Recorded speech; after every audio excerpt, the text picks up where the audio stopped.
For whatever reason, when we first start training, just doing the squat, bench, and deadlift seems to work really well for a period of time. Depending on who you are, I mean, some people can go on quite a long time actually and continue to improve with just 3 lifts. Maybe they can just alter the frequency, the volume, the intensity, these types of things, and just continue doing the 3 lifts, and they'll continue to progress. And there are some of us who stop really shortly after starting off with the 3 lifts. Eventually, I think everyone gets to a point where something needs to change. The exercise selection needs to change for us to progress. There are many reasons for that, I think. Just leverages in general. Some people will just progress more than others because of leverages in different lifts. But eventually there will be a point where you will need to change an exercise. You will need to start doing something else to address some of these weaknesses that have arisen from doing the big 3 movements. You need to change something up. And for me, this is where the thinking starts. This is where the majority of the headache and the heartache begins, because you go from 3 lifts and then you literally can open up 1,000 different ones. It's like exponential how much variation there is when it comes to breaking these lifts down. There are many schools of thoughts for each of these lifts. So much content to consume, so many people to listen to, and year after year, you kind of make your round around the block of this so-called community, listening to everyone, and you try things people say, and some work, most of them don't work, and then you come to the conclusion that, okay, for me, this human being that I'm living in, this is what works. And so for each of these 3 lifts, I've kind of accumulated certain things that work. I'm going to share with you in this video what I think in back of my mind right now, just brainstorming each of these lifts, what has worked for me. For squatting, my beloved squat, it's been difficult. It's been really difficult, and I feel like there's a lot of complexity with this lift for me. Maybe it's partly because I do it so often. Maybe partly it's because for whatever reason I had this hip pain plague me for a very long time. And so some of these parameters are murky, because simply upping the volume for the squat for me seems to always, doesn't matter which route I take, it always comes back to hip pain. So I have a tolerance for squats which is not very high. For whatever reason, in terms of doing that traditional 70 to 85% weight, doing volume there always ends me in sort of some sort of pain.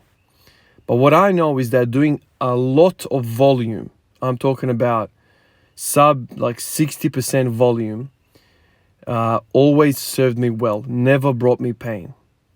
Now, just thinking about that makes you kind of realize that, okay, maybe there's form breakdown when I'm using heavier weights in these later reps, later sets, and this is where the pain comes in. It could be there is a musculature within me that fails early when I'm doing heavy weight, and then I start to deviate and I start to maybe lean and, I don't know, deviate away from the proper hip alignment and blah, and things happen.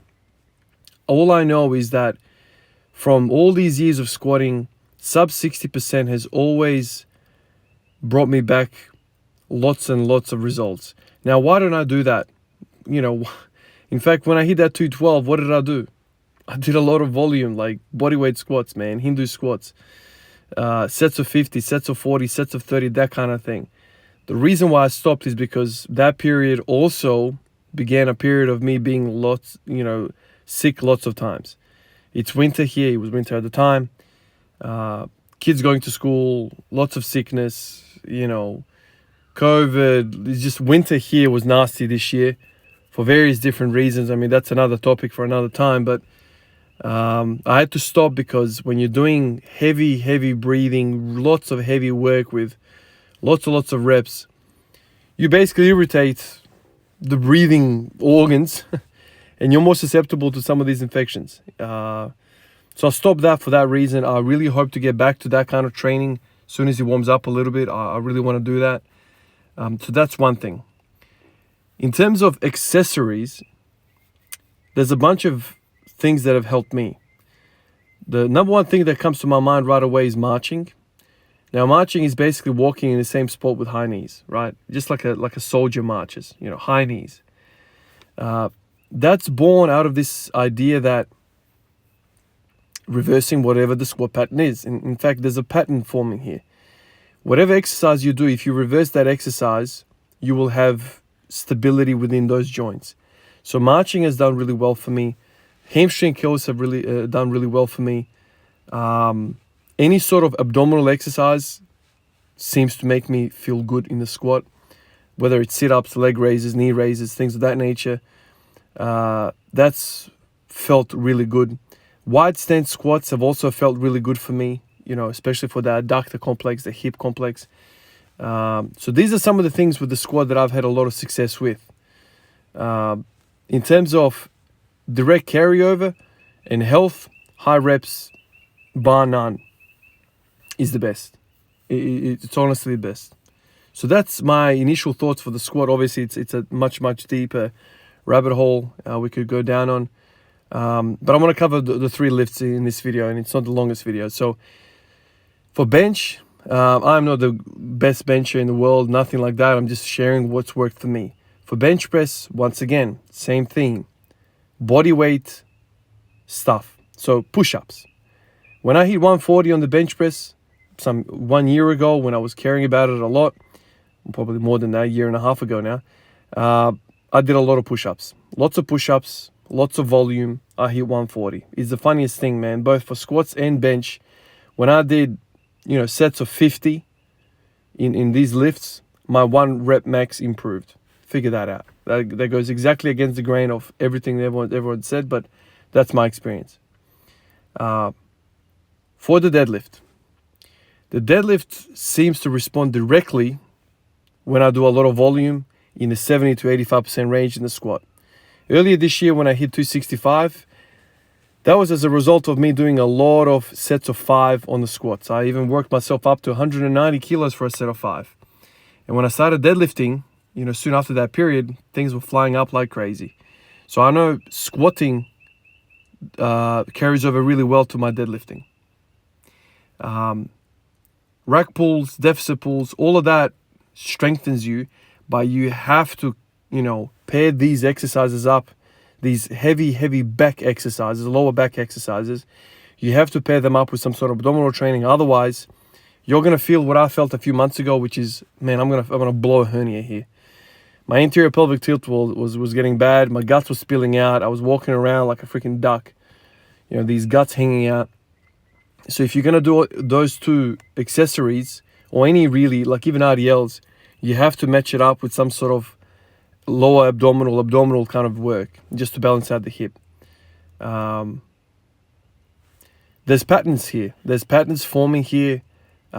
This is what I'm interested the most, like seeing what works for me as an organism, right? Because I can see some patterns forming here, which really interests me. High rep seems to work for freaking everything, other than deadlifts. I mean, I haven't really spent a lot of time doing high rep deadlifts because that literally just wipes me out and I can't do anything else in the week if I was to do a set of 50 freaking deadlifts. That's brutal. I mean, if I was to do that ever, I would have to do a set of 100 for every freaking set of 50 deadlifts. I would have to do a set of 100 abs just to balance things out. That's a lot of work. So high reps works, and then just doing the opposite of whatever the movement is. So basically for hip flexion, for hip extension, it's hip flexion. For knee extension, it's knee flexion. So basically leg raises, I was going to say knee curls, but leg curls, things of that nature have worked for me. That's kind of on the top of my mind without looking at the log, without doing a lot of deep diving into what's worked. Just high reps, man. High reps and doing the reverse of that movement has helped me. I really wish I was in a scenario where I could just continuously do, the big three and I progress. For some reason, I don't progress.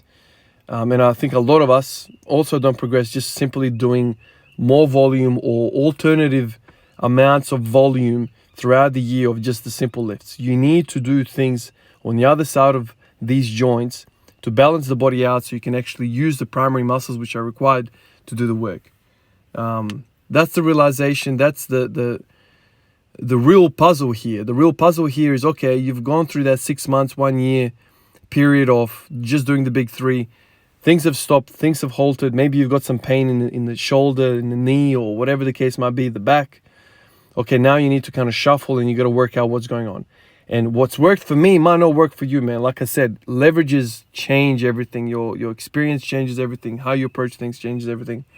So you really got to just go out there and work it out yourself. But these are some of the things that work for me. All right, guys, let me get to work. Appreciate all of you guys. Catch you in the next one. Peace out.